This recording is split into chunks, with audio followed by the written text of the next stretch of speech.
She thought I forgot. She thought I disappeared. She thought she won. She was wrong. 365 days ago, she took everything from me. My career, my reputation, my future. And she did it with a smile. Today, she gets her thank you. This isn't a story about revenge. This is a story about survival. About becoming so powerful that the person who broke you can't even reach you anymore. My name is Maya. I'm 23 years old, and I've been dead for exactly 365 days. Not physically dead. That would have been easier. I mean the other kind. The kind where you're breathing, you're walking, you're even smiling sometimes. But inside, someone took a shovel and buried you 6 feet under while you were still awake. I'm going to tell you who did it. But more importantly, I'm going to tell you what I did about it. Her name was Sophia, and she was my best friend. I know. Every revenge story starts with a best friend. It's almost cliché at this point. But here's the thing about clichés. They only become clichés because they happen so damn often. Betrayal doesn't come from strangers. Strangers don't know where to cut. Strangers don't know the exact spot on your back where the knife slides in the deepest. That's a friend's job. That's a sister's job. That's Sophia's job. We met in college. I was the quiet one with the messy bun and the notebook that never left my hand. She was the loud one with the perfect hair and the laugh that filled up entire rooms. We were the kind of mismatched pair that made people smile, the serious one and the wild one, the planner and the dreamer, the writer and the face. Everyone loved her. I loved her too. Maybe that was my first mistake. We started an agency together, a content creation company. I handled everything behind the scenes. The scripts, the strategy, the late nights, the panic attacks, the crying in bathroom stalls when clients got mean. She handled the camera. She handled the smile. She handled the part where people saw her and thought, wow, she's going places. And honestly, I was fine with that. I didn't want to be the face. I hated attention. I hated cameras. I hated the way people looked at you when they thought you were performing. I just wanted to write. I just wanted to create.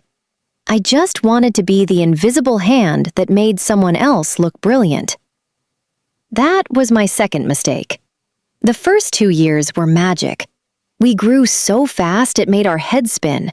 Brands were calling, sponsors were begging.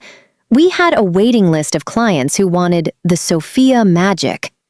And every single time, Sophia would turn to me after the meeting and say, Maya, I couldn't have done this without you.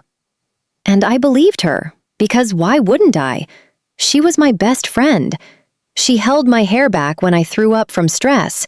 She brought me coffee when I hadn't slept in 48 hours. She told me I was brilliant. She told me I was the reason we were successful. She lied. I didn't know it then. I didn't even suspect it. That's the thing about manipulation. It doesn't look like manipulation. It looks like love. It looks like gratitude. It looks like a friend who tells you you're amazing while slowly, methodically, erasing your name from every single document. It started small. A credit here, a mention there. Oh, Maya doesn't like attention. She told me not to tag her. Maya prefers to stay behind the scenes. She's shy. The ideas are really mine. Maya just helps me polish them. I heard those words and I nodded, because she was my best friend, because I trusted her, because I was too busy working to notice that I was slowly, quietly, being written out of my own story. The big meeting happened on a Tuesday. I remember it was raining.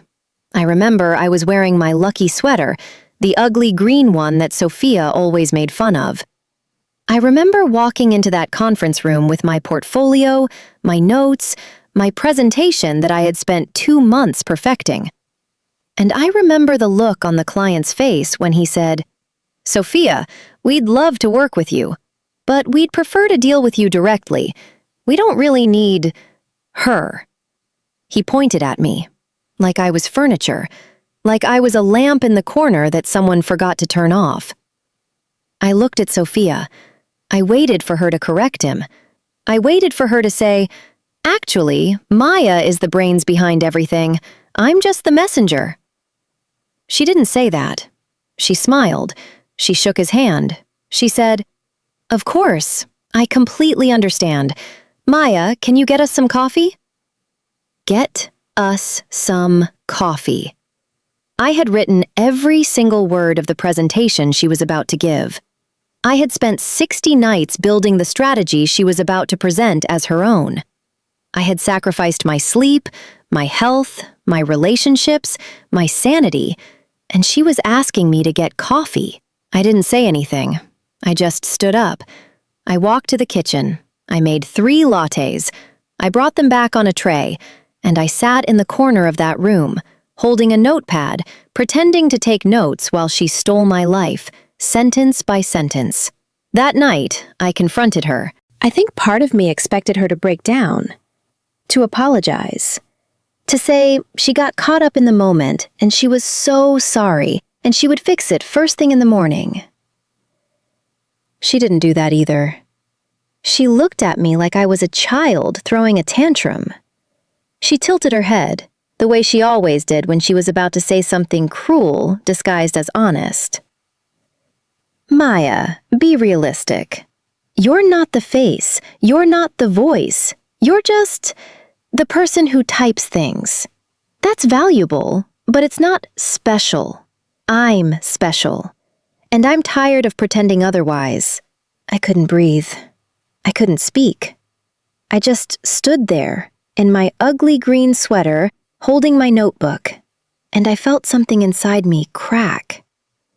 You're just the person who types things. That was my whole life. Everything I had ever done. Every script, every idea, every dream. And she had just reduced it to typing. She kept going. She always kept going when she saw blood. "Do you know how many people can write, Maya? Thousands, millions. But how many people can do what I do? How many people can walk into a room and make everyone fall in love with them? I'm the product. You're just the packaging. And packaging gets thrown away." I didn't cry. I promised myself I wouldn't. I just nodded. I said, "Okay." And I walked out. I walked out of the agency. I walked out of the friendship. I walked out of my whole life. I didn't take anything. Not the laptop, not the files, not even my notebook. The one with all my ideas, all my dreams, all my late-night scribbles. I left it on my desk. I left it like a corpse. Because that's what it was now. Dead. Just like me. The next few months were a blur. I moved into a tiny studio apartment with a mattress on the floor and a single lamp. I ate instant noodles. I stopped answering calls. I stopped checking social media. I stopped existing. And while I was disappearing, Sophia was soaring. She took everything. The clients, the brand deals, the awards. She even took my notebook. I saw it in one of her videos. She flipped through it on camera, laughing, saying, "Look at these old ideas. Can you believe I used to think this was good?" She was holding my heart in her hands, and she was making fun of it for the whole world to see. And the worst part? The comments agreed with her. People were laughing. People were calling my ideas cringe and basic, and so glad Sophia evolved past this. I stopped eating after that. For a week, I just lay on my mattress, staring at the ceiling, feeling my body disappear the same way my soul had. I thought about ending it. I think about it sometimes, even now. Not in a dramatic way, just in a quiet, logical way. Like, well, if she's going to live my life, what's the point of me being here? But then something happened. Something small.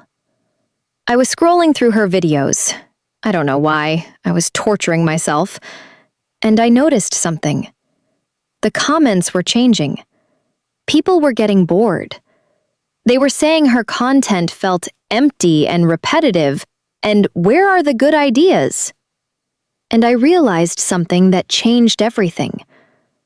Without me, she was nothing. Not because I was special, but because she had never learned how to think.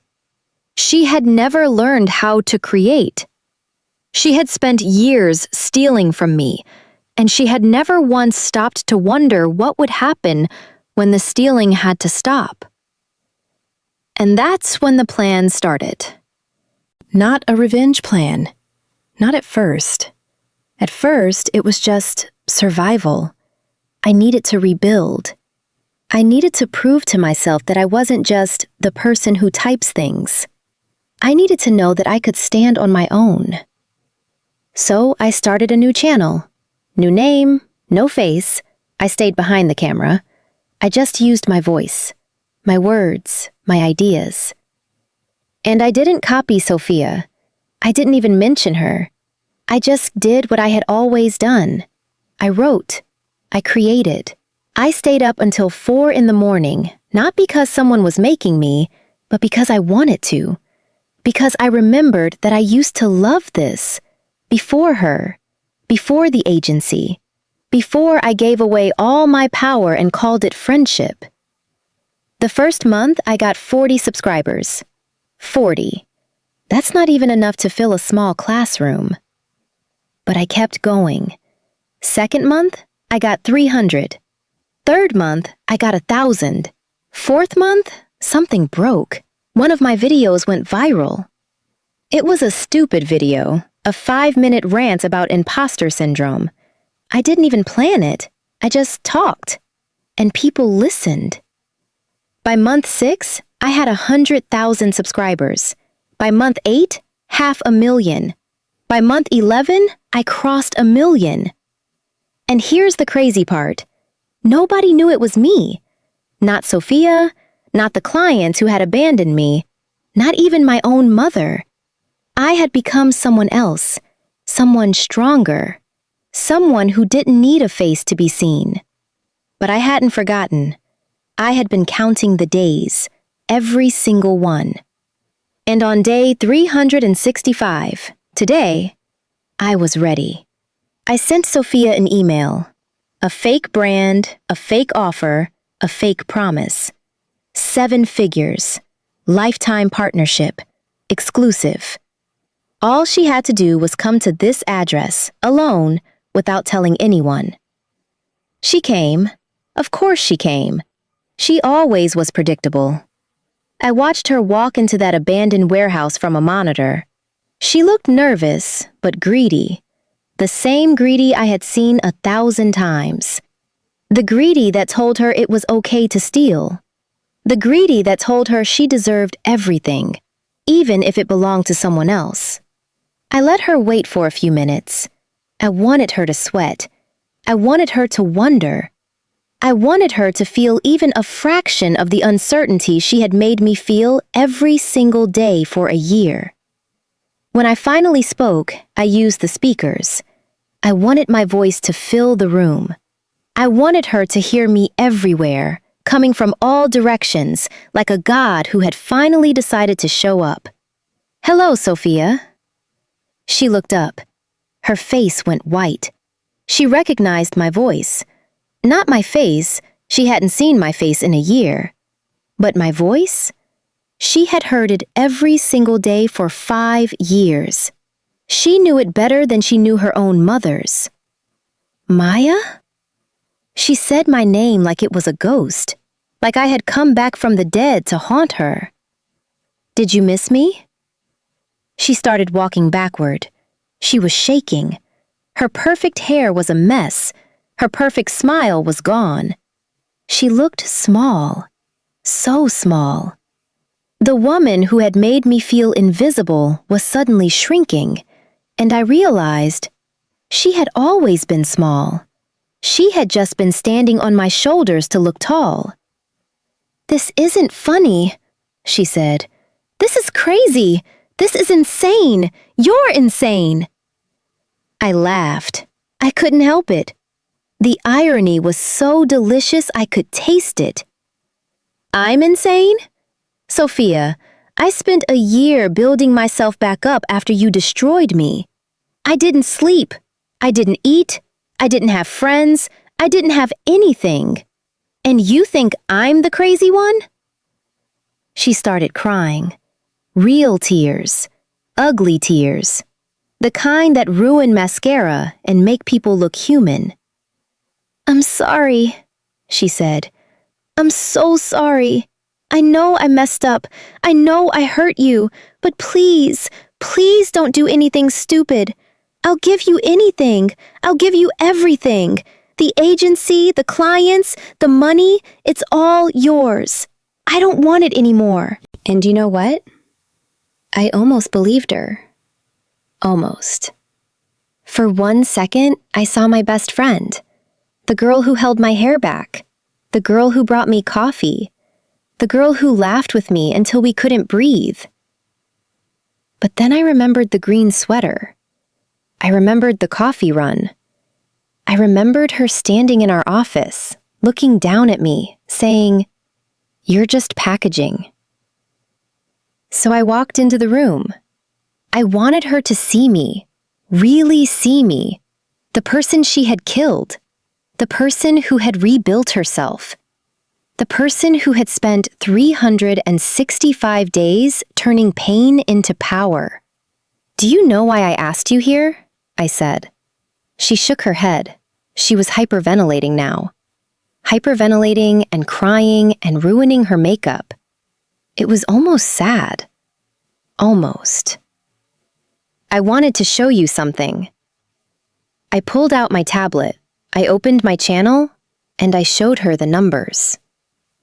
1,200,000 subscribers, 30 million views, 7 figures in sponsorships, a waiting list of clients who were begging to work with me. And not one of them knew I was Maya. Not one of them knew I was the quiet girl with the ugly sweater. They just knew my words, my voice, my ideas. "That's you?" she whispered. "That's me." "But how? You had nothing. You had no money, no connections, no—" "I had myself," I cut her off. "And that was always more than enough. You just made me forget that for a while." She started to say something else, some excuse, some justification, but I held up my hand. "I'm not here to ruin you, Sophia. That would be too easy, too predictable. I'm here to show you what you lost, and to let you know, I forgive you." Her face crumbled, not in relief, in confusion. "You forgive me?" Yes. She didn't understand. She couldn't understand. She had spent her whole life thinking that forgiveness was the same as surrender, that forgiving someone meant you were weak. But I had learned something in the past year. I had learned that the strongest thing you can do is let go. Not because they deserve it, but because you do. Because holding on to anger is like drinking poison and expecting the other person to die. "I forgive you," I said again. And this time, I meant it. Not because you deserve it, but because I'm done carrying this weight. I'm done letting you live rent-free in my head. I'm done being the victim of your story. She fell to her knees. I think she was expecting me to yell, to scream, to expose her to the world. And part of me wanted to. Part of me wanted to release the evidence I had gathered, the contracts, the emails, the testimonies from clients who had finally realized the truth. But I didn't. because that would have been her ending. And this wasn't her story. It was mine. "You're free to go," I said. "Go back to your life. Go back to your followers. Go back to your empire. But remember this moment. Remember the day you looked into the eyes of the woman you destroyed, and she was bigger than you." I turned around. I walked out. I didn't look back. I didn't need to. The sun was rising when I stepped outside. Golden light spilling over the sky like someone had cracked open a warm egg. I stood there for a long time, just breathing, just feeling the air move in and out of my lungs. For the first time in 365 days, I felt alive. I went home to my new apartment, my nice apartment, the one I bought with money I had earned, the one with plants and books and light. I sat on my balcony, sipping coffee, watching the city wake up. And I thought about Sophia, not with anger, not with pain, just with a strange, distant curiosity, like she was a character in a book I had read a long time ago, someone who had mattered once, but didn't anymore. I got a notification on my phone, a brand deal, from the same company that had dropped me after Sophia's lies. They wanted to work with me. They were offering more money than I had ever seen. I looked at the message. I smiled, and I deleted it. Not out of spite, out of freedom, because I didn't need their validation anymore. I didn't need anyone's validation. I had my voice. I had my words. I had myself. And that was enough. So if you're watching this and you're going through something similar, if someone has taken your light, your voice, your life, I want you to know something. The year is coming. Your year. The year where you stop being a victim and start being a survivor. The year where you look at the person who hurt you and you feel nothing. Not anger, not pain, just peace. And that, more than anything, is the best revenge. Because revenge isn't about destroying them. It's about becoming so full of yourself that there's no room left for them. It's about waking up one day and realizing you haven't thought about them in a week, a month, a year. It's about taking your power back, piece by piece, until you're whole again. So wait, plan, build, grow. And when your year finally comes, don't destroy them. Just walk away. Walk into the light and don't look back. Because the opposite of love isn't hate, it's indifference. And I, Maya, am officially indifferent. That's my story. That's my revenge. And I wouldn't change a single second of it, not even the pain, because it brought me here. And here is exactly where I'm supposed to be. Thank you for listening. If this story hit home, share it with someone who needs to hear it. And remember, the best revenge isn't destruction. It's becoming so powerful that they can't even reach you anymore.